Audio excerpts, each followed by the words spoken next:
We're going to now go to our next panelist, who is Donna Krasniqi. So Donna is the organizer of the Vienna Let Women Speak meeting, which was last week, which was massively successful in my view. I watched the whole of it, as I bet loads of women here did. And so that Vienna is in Austria, and it was quite a good event. And you have very kindly said you'd come on and tell us about how you organized it, the before, during it, and some of the aftermath. So that would be really helpful. And bearing in mind, some of the women here might be able to copy what you've done and do it again. So if even if you're just explaining how you organized it, that's really helpful for us. Okay, great. So tell us the story. I started Speaker's Corner in copying what has been done for years now in Hyde Park by Posey Parker, Kelly J. Keane. And I just, after being 2 years, I'm a feminist for 12 years now. I am in the Social Democratic Party. I work for the Vienna, I work in the Vienna Town Hall. And I've been a political campaigner for years now.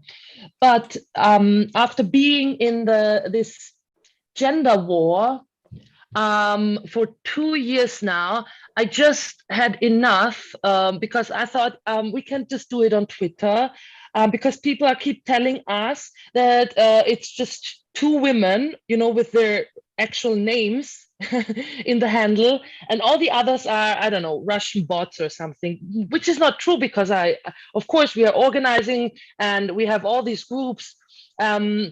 And I know the women personally, but I also understand the reasons why these women cannot, go out on Twitter with their real names and then talk about these things because of the silencing and the canceling that is going on. They're afraid to lose their jobs and being smeared. So I just thought, okay, maybe we should just take it to the streets so people see that this is just like in Great Britain, this is not just two women on the internet and a whole bunch of Russian bots. And we did that last year, it was 3 times, and it was okay, it was quite successful. But the situation in Austria is a little bit different than it is in Germany. In Germany, self-ID is about to come. They have the draft of the law already set. And they just, I think it's going to happen this year. They just want to pass it. So, yeah. And Switzerland, I'm talking about the German-speaking countries in Europe. Switzerland has self-ID in effect for 1.5 years now. So Austria doesn't have that. And there is not an actual draft threatening women. But the Social Democratic Party has put self-ID as its policy. So it is possible for men within the party to run as a woman for the next general election and get a woman's seat in the parliament.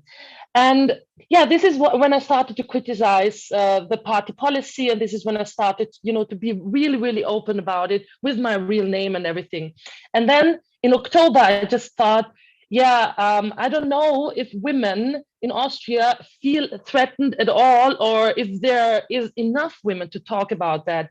In Vienna, we are, I think, about 100 women who are aware of the topic and feminists or just, mothers who are worried.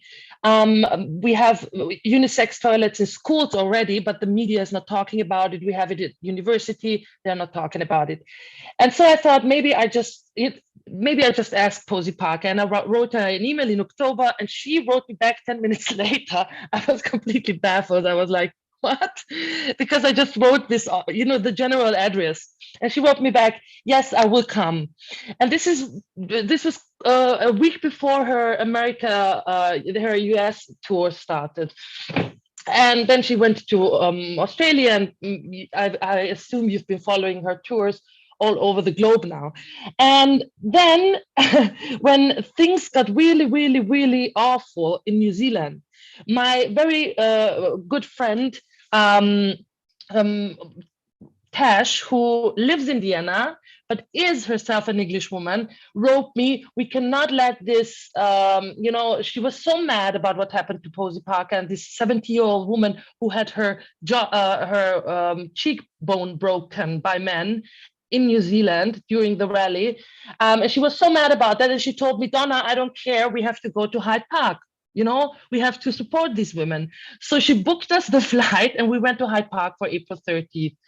And on April 30th, when I was at Hyde Park, I wanted to speak, and Posey saw me and she said, I'm coming to you. And because I totally forgot about that, that I asked her and everything, because I just figured she might be just busy and she's going there and there all over the world. Vienna is not the most important place to be when it comes to the topic.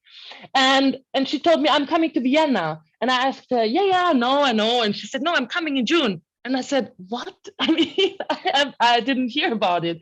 So I had 6 weeks to organize, but I knew that you can organize an event in 6 weeks because I've done it in my life, many times. So I just told her, okay, that's news to me, but I can manage. And she was, I think for a second, she was worried that I can't. But of course, I knew that we can do that. And then when I got back home, I already started working. And the most important thing was, I guess, to make the police understand that this is not only controversial, but women are being threatened over these rallies. They want to silence us. They don't want to let us speak. And I had to make Vienna police understand that we really need protection, that this is not just a little, feminist rally, because they know feminist rallies. Nobody's really, having a problem with that. At least this was the case for past decades. But now people have problems with that. And I wrote this huge email to the police. And then I put, the video of the Hyde Park event with the police protection, I put in the email to make them see how good the English police are handling the situation, at least at that day in Hyde Park they did, because I know that women have had problems in Great Britain with their police protection at Posey Park. That's such a good tip. So you sent the video of the British police saying this is how police do it. Fantastic. Yeah, to make them, want to make them a little bit competitive about it, Yeah. So no, but I had to put the video on YouTube, because you can't just send videos to the police because they have the big firewalls and you can just send data or media. So I had to put it on my YouTube channel and make it unlisted. So nobody else is going to see the video. It's just for police purpose. And I did send them the link. Links are allowed. So and the whole, and I posted the whole, I told them all about it, how she was, how they threw tomato soup on her, how the mob encircled the women, how this 70-year-old woman was beaten and had her cheekbone broken and everything. And I told them that the Antifa is has already announced their counter-protest. And then the police invited me in to a talk, and that was actually really, really nice, because there were these 5 policemen there, and they asked me, why do you think this is controversial? And I said, no, they asked me, so what is this rally about? And I said, quite frankly, we don't believe that women have penises. And the policeman said, but why is this controversial? And I said, I don't know, but we can say it, and people are getting really, really mad about it, and we don't want men to self-identify into our saunas, the stances. And he was like, no, I don't get it. Nobody's gonna have a problem with that.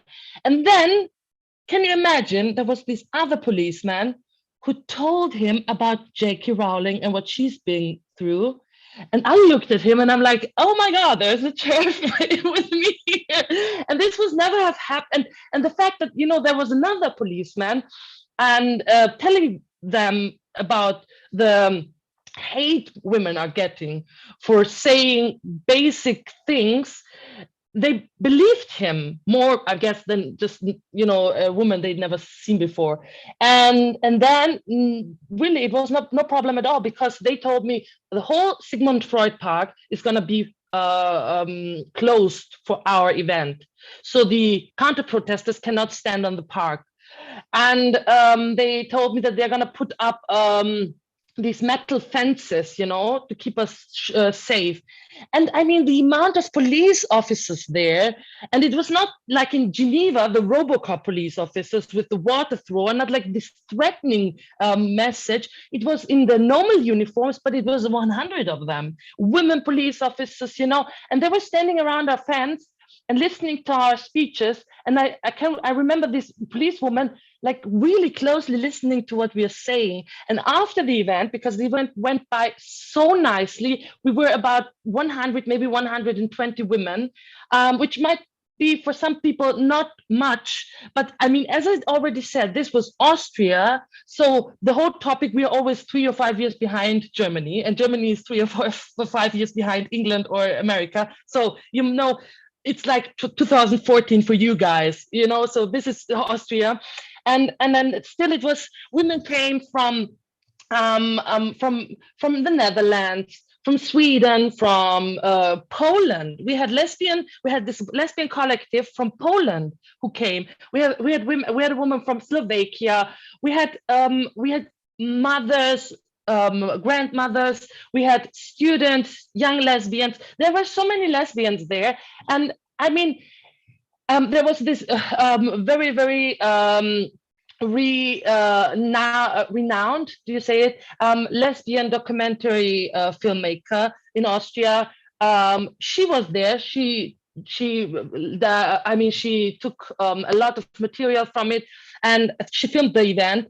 And I don't know if she's gonna do something with that, but I mean, just the fact that she kept it, for maybe historical purposes, and she could get all the speeches in, and that was that. So when the event, after 1 hour and 50 minutes, was interrupted by, this huge storm, rain. We had to leave the venue, and I was just, finally all the responsibility from my shoulders. I was very worried about women. I know that a lot of women didn't come because they were still afraid, even though I tried to make them, feel safe and tell them that I had the talk with the police. They're gonna protect us, I am sure. But of course, you can't be 100% sure that if the police is gonna keep their word, So and then anyway, what happened? Yeah, maybe this is the before, and then we went to the pub, and in the pub we had fun, and it was really, really nice. I think a lot of women went out this evening. I didn't because I was exhausted, but it was such a nice experience, and I was so happy. I was so happy that it went well. So it was just unbelievable. I watched it. I don't know if I was watching it live, but I think I probably was. I thought there were loads of really, really good speeches, and it was lovely to see. And it was also fantastic. So, it's very lucky for us that English speakers, that so many people spoke in English. And then, but I thought that the speech from the Dutch woman who came along and said I think she was born in Somalia, maybe somewhere in East Africa, was so powerful that it was just a classically brilliant speech. So if anybody hasn't, we should try and clip it out. I mean, the whole thing was good, but that was just unbelievable. And I think that the ability for women to come along and just speak, pretty much every one of these events has something outstanding, at least 1 or 2 or 3. So I was just blown away with it. I mean, I just thought it's one of the best things I've ever heard. So, and it's so inspiring. So it sounds as if we could all do this on our local areas, and the police are quite positive now. So you felt that was you got quite a lot of support, and were you quite pleased the where it police went? after the event, all the police officer came over, and he was so nice, and he even, I mean, I was very agitated and all my stress fell out, so I couldn't really small talk with him, but the British women being polite, spoke to him a lot. And then he was like, I mean, they had this banter where he said that I didn't know, the English women said thank you to him, you know, this is this was exceptional, what you did, blah blah blah. And then he said, oh, I bet you say this to all policemen. And then they laughed, you know, and I just thought to myself, yeah, okay. You know, I mean, I was really glad, you know, that they did such a great job, and I'm very thankful. But I really think after they saw that we're really this, you know, ordinary women, you know, that they understood that there's really nothing bad about us, nothing, you know, hateful. So yeah, this was that. And about Lydia, her name is, the Dutch woman with African origins. What she said, I mean, she said so many things, and I encourage you all to watch the video. But one thing is that she said, and you know, the UN has this, when you go at the UN site for girls' safety and health, you can read that they say that girls' toilets, you know, are a very, very big factor when you want to make girls in, you know, South Asia, Africa, go to school, because these girls don't go to the schools, even though there might be one, or they build one, because they are, they have, you know, a very, very high possibility to being raped. But if you build female-only, girls-only toilets, there is a, you know, a direct, I don't know, thread to these two things. And what she said, and I think, I mean, I just love that she said that as an African woman. And she said, and it is just so stupid to think that in Europe or in the West we can just abolish these things now, you know, just make our girls not go to their own girls only toilets when they are at school.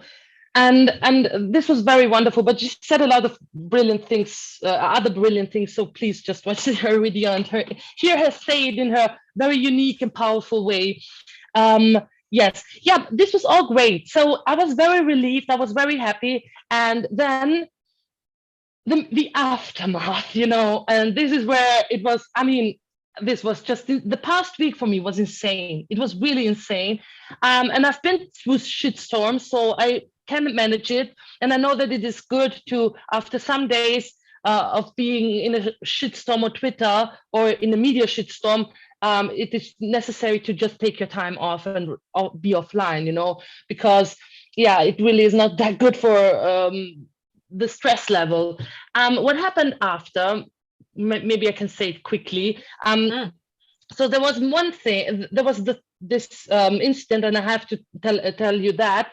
On Sunday after the event, a woman posted the link to the live stream on Twitter, and under the link, a local parliament, you know, parliament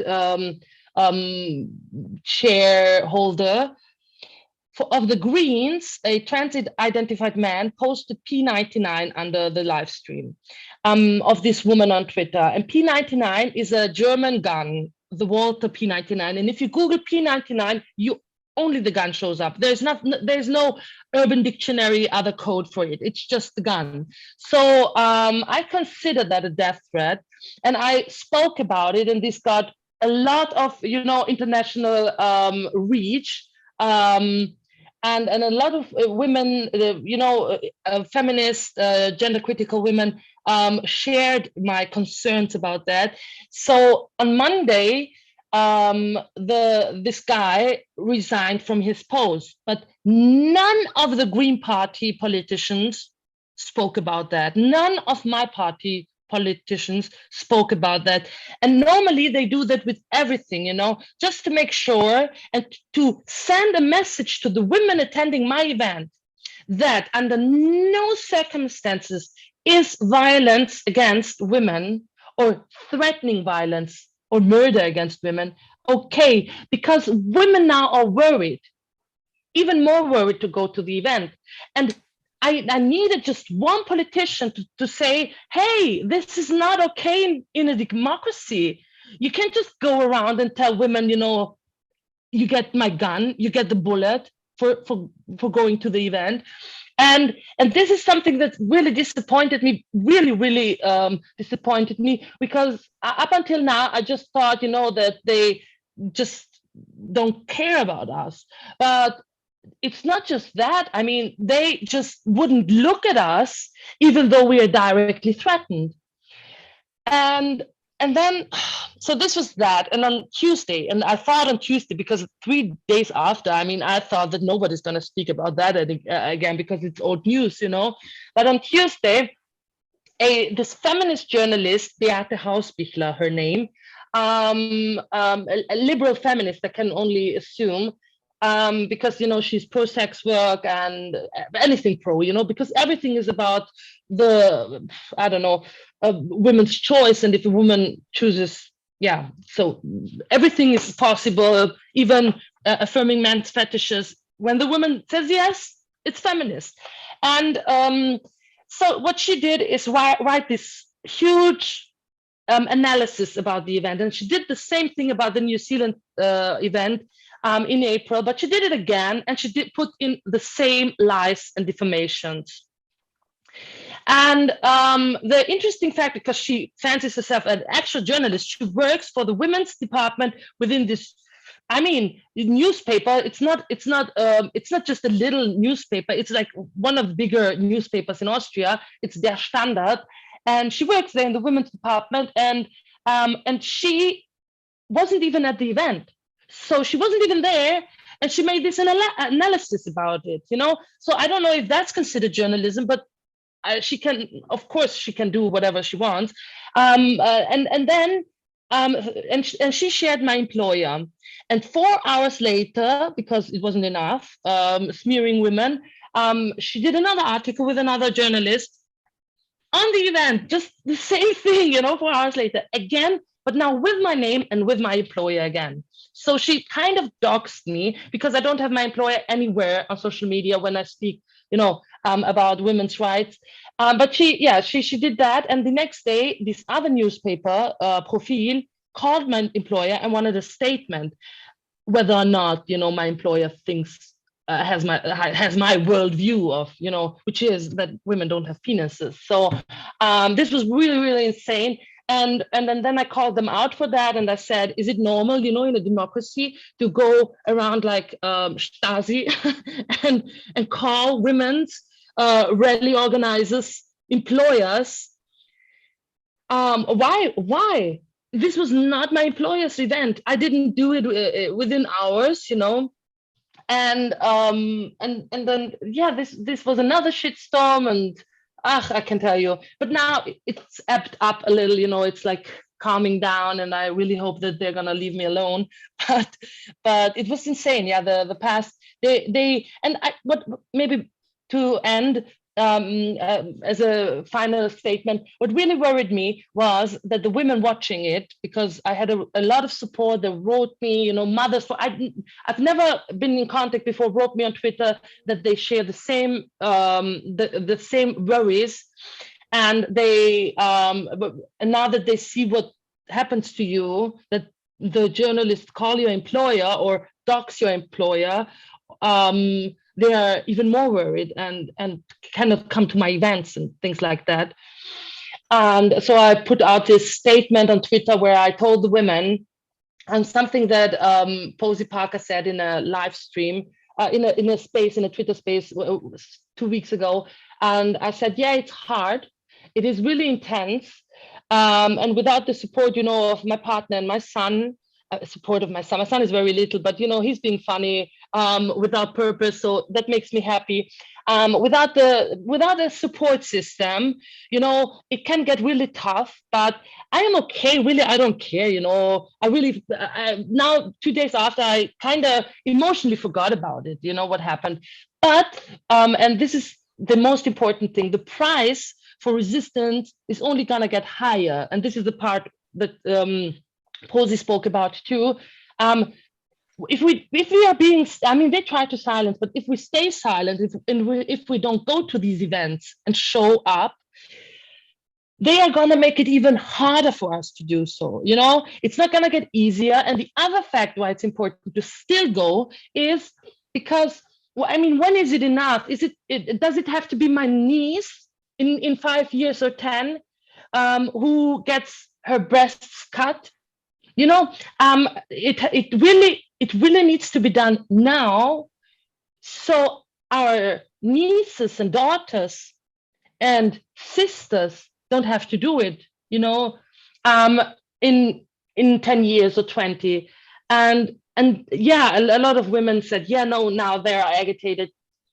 That's right. We really need to stay on the message and keep talking about it.